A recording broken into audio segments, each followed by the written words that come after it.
ಮತ್ತೆ ಜೈಲೇ ಗತಿಯಾಗಿದೆ. ನ್ಯಾಯಾಂಗ ಬಂಧನದಲ್ಲೇ ಇರಿ ಅಂತ ಹೇಳಿ ಕೋರ್ಟ್ ಹೇಳಿದೆ.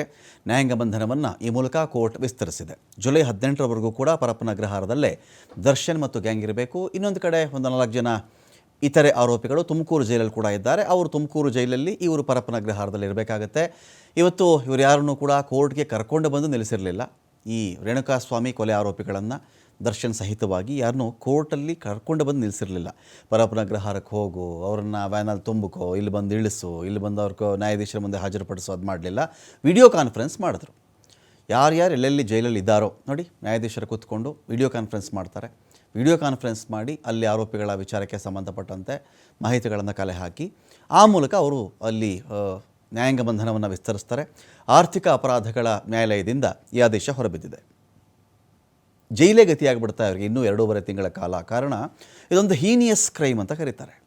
ಒಂಥರ ಘೋರಾತಿ ಘೋರ ಕೊಲೆ ಇದು ಅಂತ, ಬರ್ಬರ ಕೊಲೆ ಇದು, ಬ್ರೂಟಲ್ ಮರ್ಡರ್ ಅಂತಾರಲ್ಲ, ಆ ಥರದೊಂದು ಬ್ರೂಟಲ್ ಮರ್ಡರ್.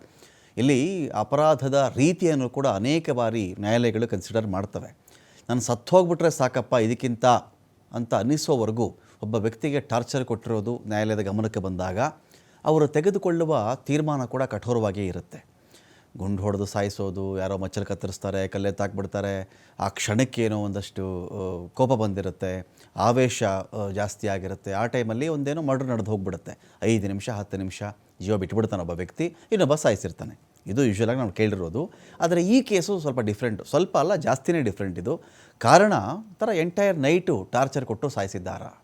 ಒಬ್ಬ ಮನುಷ್ಯ ಅವನು ಬದುಕಿದ್ದಾಗಲೇ ಡ್ಯೂ ಟು ಎಲೆಕ್ಟ್ರಿಕ್ ಶಾಕ್, ಕರೆಂಟ್ನ ಶಾಕ್ನ ಕಾರಣಕ್ಕೆ ಒಬ್ಬ ಮನುಷ್ಯ ಅವನು ಬದುಕಿದ್ದಾಗಲೇ ಕಣ್ಣಿನ ನರಗಳು ಸಿಡಿದು ಹೋಗಿ ಅವನ ಎಡಗಣ್ಣಿನ ದೃಷ್ಟಿ ಹೋಗೋದಿದೆಯಲ್ಲ, ಅಂಥ ಬ್ರುಟಾಲಿಟಿ ಇಲ್ಲಿತ್ತು ಅಂತ.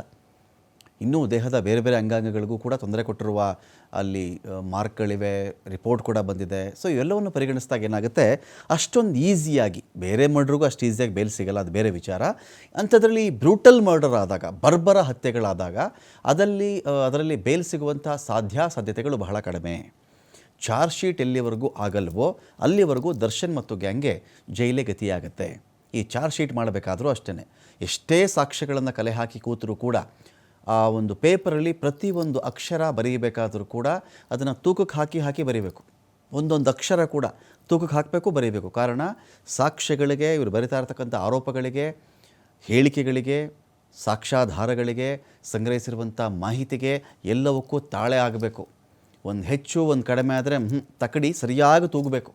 ಸಾಕ್ಷಿ ಒಂದು ಕಡೆ ಇಟ್ಟು ಆರೋಪ ಒಂದು ಕಡೆ ಮಾಡಿದಾಗ ಎರಡೂ ಈಕ್ವಲ್ ಆಗಿ ತೂಕ ಬಂದರೆ ಮಾತ್ರ ಅಂಥವು ಸ್ಟೇಷನ್ನಲ್ಲಿ ನಿಲ್ಲುತ್ತೆ, ಅಂಥವು ಕೋರ್ಟಲ್ಲಿ ನಿಲ್ಲುತ್ತೆ, ಅಂಥವಕ್ಕೆ ಶಿಕ್ಷೆ ಆಗ್ತವೆ.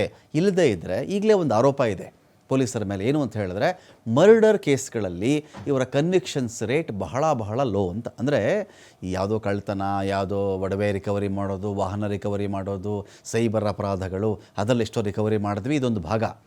ಒಂದು ಕೊಲೆನೇ ಆಗಿದ್ದಾಗ ಆ ಕೊಲೆಯಲ್ಲಿ ಯಾರು ಕೊಲೆ ಮಾಡಿದ್ರೋ ಅವರಿಗೆ ಶಿಕ್ಷೆ ಕೊಡಿಸುವಲ್ಲಿ ಪೊಲೀಸರ ಯಶಸ್ಸು ಆಗುವಂಥ ದರ ಇದೆಯಲ್ಲ ತುಂಬ ಕಡಿಮೆ ಅಂತ. Less than 33%, less than 25%, some year less than 11% ಅಂತೆಲ್ಲ ಹೇಳ್ತಾರಲ್ಲ. ಹಾಗಾಗಿ ಒಂದು ಮರ್ಡರ್ ಕೇಸನ್ನು ನಾನು ಕನ್ವಿಕ್ಷನ್ ಮಾಡಿಸ್ತೇನೆ ಅಂಥೇಳಿ ಒಬ್ಬ ಐಒ ಜಿದ್ದಿಗೆ ಬಿದ್ದಾಗ ಮಾತ್ರ ಸಾಧ್ಯ. ಅದು ಒಬ್ಬ ಇನ್ವೆಸ್ಟಿಗೇಷನ್ ಆಫೀಸರ್ ಇರ್ತಾರಲ್ಲ, ಜಿದ್ದಿಗೆ ಬೀಳಬೇಕು.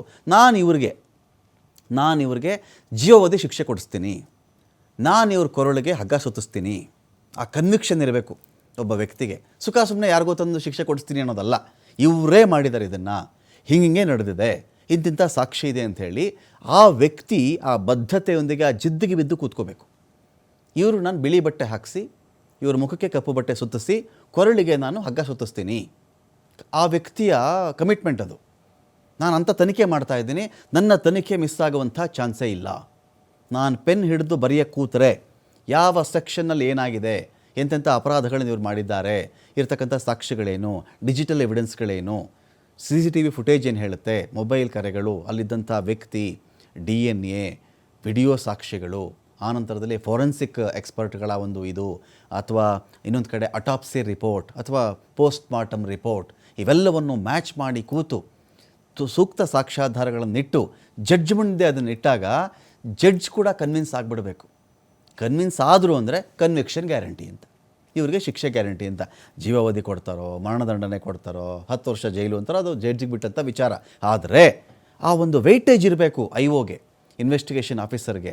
ಆ ರೀತಿಯಾದ ಮಾಡದೇ ಇದ್ದರೆ, ಇದು ಪೊಲೀಸ್ ಅಂದರೆ ಬರೀ ಗನ್ನಲ್ಲ, ಅಲ್ಲೂ ಕೂಡ ಪೆನ್ ಎಫೆಕ್ಟಿವ್ ಕೆಲಸ ಮಾಡಿದ್ರೆ ಮಾತ್ರ ಸಾಧ್ಯ ಅಂತೇಳಿ.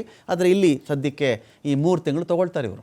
ಹಾಗಾಗಿ ಇನ್ನೂ ಒಂದು 2.5 ತಿಂಗಳ ಕಾಲ ದರ್ಶನ್ ಆ್ಯಂಡ್ ಗ್ಯಾಂಗ್ ಅಥವಾ ಈ ಆರೋಪಿಗಳು ಅವರು ಸೆರೆವಾಸದಲ್ಲೇ ಇರಬೇಕಾಗತ್ತೆ. 2.5 ತಿಂಗಳಂತೂ ಜೈಲೂಟ ಫಿಕ್ಸ್ ಅಂತ ಹೇಳಲಾಗ್ತಾ ಇದೆ.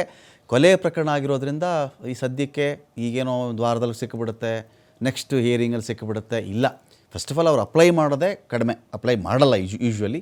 ಹಾಗಾಗಿ ವೆಯ್ಟ್ ಮಾಡಬೇಕಾಗುತ್ತೆ. ದರ್ಶನ್ ಇನ್ನೂ 2.5 ತಿಂಗಳ ಕಾಲ ಜೈಲಲ್ಲೇ ಇರುವಂಥ ಚಾನ್ಸಸ್ ದಟ್ಟವಾಗಿದೆ. ಅಲ್ಲಿವರೆಗೂ ಇವರೆಲ್ಲರೂ ಕೂಡ ಜೈಲಲ್ಲೇ ಫಿಕ್ಸ್.